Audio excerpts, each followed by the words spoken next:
The night shift anomaly. How I discovered something impossible at my security job. I've been debating whether to share this story for months now. It sounds absolutely insane, and I'm still not entirely sure I believe it myself. But after what happened last week, I need to get this out there. Maybe someone can help me make sense of it, or maybe someone else has experienced something similar. Either way, here goes nothing. Background. The job that changed everything. Work night security at a mid-sized office building in downtown Portland. It's one of those generic corporate towers, 23 floors, mostly accounting firms, law offices, and tech startups. The kind of place where nothing interesting ever happens, which is exactly why I took the job. I'm a college student, and night shifts pay well while letting me study during the quiet hours. The building was constructed in 1987, and honestly, it shows. The carpets are that particular shade of blue-gray that screams, "We haven't updated since the Clinton administration," and the elevators make this unsettling grinding noise that maintenance swears is totally normal. But the pay is decent, the work is easy, and my supervisor Larry is cool about me doing homework as long as I complete my rounds. My shift runs from PM to AM. Sunday through Thursday. The routine is simple. Check all the doors, make sure no lights are left on, ensure the parking garage is secure, and monitor the security cameras. Every 2 hours, I do a full walkthrough of all 23 floors. It's mindless work, but it pays the bills. The first sign, floor 14. The weird stuff started about 6 months ago, right around the beginning of October. I was doing my AM rounds when I noticed something odd on the 14th floor. This floor houses a small marketing firm called Pinnacle Creative Solutions, about 15 employees. Modern open plan office, the works. As I'm checking the doors, I noticed that one of the conference rooms has its lights on. Not unusual, people forget to turn off lights all the time. But as I'm walking over to switch them off, I hear something that makes my blood freeze. The sound of a meeting in progress. I can hear muffled voices, the squeak of chairs, someone shuffling papers. It's 3:07 a.m. on a Tuesday night, and there's definitely a meeting happening behind that frosted glass door. I stand there for a full minute listening. The voices are indistinct, but I can make out the rhythm of conversation, someone presenting, others asking questions, the occasional laugh. It sounds like a normal business meeting, except it's happening in the middle of the night in a supposedly empty building. I knock on the door. "Security, is everything okay in there?" The voices stop immediately. Complete silence. I try the handle locked. I use my master key and push the door open. The room is empty. Completely empty. The lights are on, but there's no one there. No papers on the table. No laptops. No coffee cups. Nothing to indicate that anyone had been there at all. But here's the thing that really freaked me out.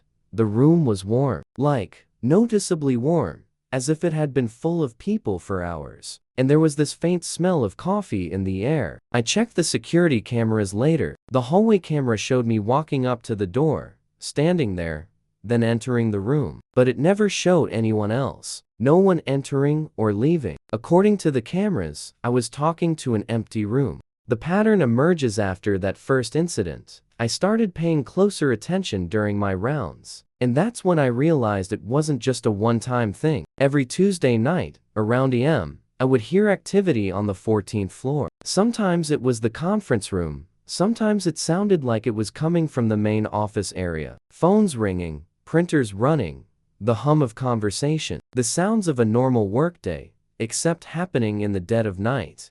I started keeping a log. Every Tuesday, 14th floor. Sounds of office activity lasting anywhere from 10 minutes to an hour. And every time I investigated, I found the same thing: empty rooms. No signs of occupancy, but that lingering warmth and the faint smell of coffee. The security cameras never showed anything. I checked and rechecked the footage, but there was never anyone there. Just me, looking increasingly paranoid as I searched empty rooms for people who apparently didn't exist. The research facility, a psychology major, so my first instinct was to approach this scientifically. Maybe I was having some kind of stress-induced hallucinations. Maybe the night shift was messing with my perception. I started documenting everything meticulously. I began bringing a digital thermometer on my rounds. Sure enough, every Tuesday at a.m., the temperature in that conference room would be 4-6 degrees warmer than the rest of the floor. I started bringing a voice recorder to capture the sounds I was hearing. And here's where it gets really weird. The recorder picked up the voices. I couldn't make out what they were saying, it was too muffled, too indistinct. But there were definitely voices on the recordings. Multiple people, having what sounded like business discussions. I had proof that I wasn't going crazy. I decided to do some research on the building's history. What I found made everything 10 times more unsettling. The history of Floor 14, it took some digging, but I eventually found old newspaper archives from the early 2000s. Pinnacle Creative Solutions wasn't the first company to occupy the 14th floor. From 1998 to 2003, it was home to a small consulting firm called Morrison & Associates. Morrison & Associates went out of business in a pretty tragic way. The company was working on a major project for a city redevelopment initiative. They were putting in crazy hours, working around the clock to meet a crucial deadline. The story in the Portland Business Journal mentioned that employees were regularly working until 3 a.m., surviving on coffee and determination. The project was supposed to be their big break, a contract that would have established them as a major player in urban planning. But 3 days before the deadline, there was a small fire in the building. Nothing major, just some electrical issues that caused smoke damage on several floors. The building was evacuated, and by the time they were allowed back in, they'd missed their deadline. Morrison & Associates never recovered. They lost the contract, couldn't pay their bills, and were forced to close within 6 months. The newspaper article mentioned that the partners had invested everything into that project. One of them, David Morrison, was quoted as saying, "We put our heart and soul into that work. It was our whole lives." The article was dated March 15, 2003. David Morrison died by suicide 2 weeks later. The confrontation aired with this information. Decided to try something different the next Tuesday. Instead of just investigating the sounds, I would try to communicate. At sharp, I heard the familiar sounds of activity in the conference room. But this time, instead of knocking and entering, I stood outside the door and spoke clearly. "Morrison & Associates, is that you in there?" The voices stopped immediately. But then, after a moment of silence, I heard something that made my skin crawl. The sound of a chair being pushed back, footsteps approaching the door. The door handle turned. I watched it turn from the outside, but there was no one on the other side. The door opened slowly, revealing the empty conference room. But the temperature difference was even more pronounced now. It felt like walking into a sauna. And then I heard a voice, clear as day, muffled like before. "We're still working. We're so close to finishing." It was a man's voice, tired but determined. I couldn't see anyone, but I could hear him breathing. "David?" I asked. "David Morrison? The deadline is Thursday. We can't miss it again. We can't fail again." The voice was getting more agitated. And then I heard other voices joining in. "We've been working on this for months. It has to be perfect. We can't let them down. We're running out of time." The voices were overlapping now, all talking at once, getting louder and more frantic. The temperature in the room was climbing, and I was starting to sweat. "David," I said, trying to keep my voice calm. "David, the project is finished. It's been finished for 20 years. You can rest now." The voices stopped. The silence was deafening. Then, quietly, almost like a whisper, "20 years? Yes, 20 years. The building is different now. Morrison & Associates is gone. You've been working on this project for 20 years, but it's time to stop." I heard what sounded like papers being shuffled, chairs moving, voices murmuring to each other. And then, gradually, the temperature in the room began to drop. We finished it. You finished it. You did good work. You can rest now." The voices faded away, and the room returned to normal temperature. I haven't heard them since.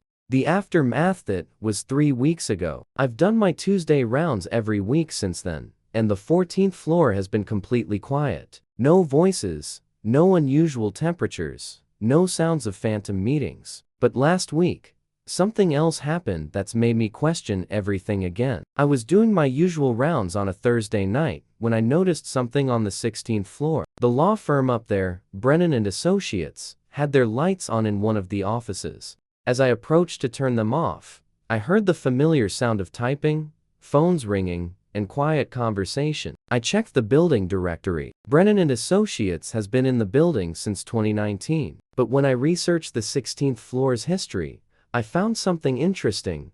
From 2008 to 2012, it was occupied by a small law firm called Henderson Legal Services. They went out of business during the recession, and the founding partner, Margaret Henderson, died of a heart attack in her office in 2011. She died on a Thursday night while working late on a case. The questions that keep me you've been thinking about this constantly. Are there other floors? Other companies that failed?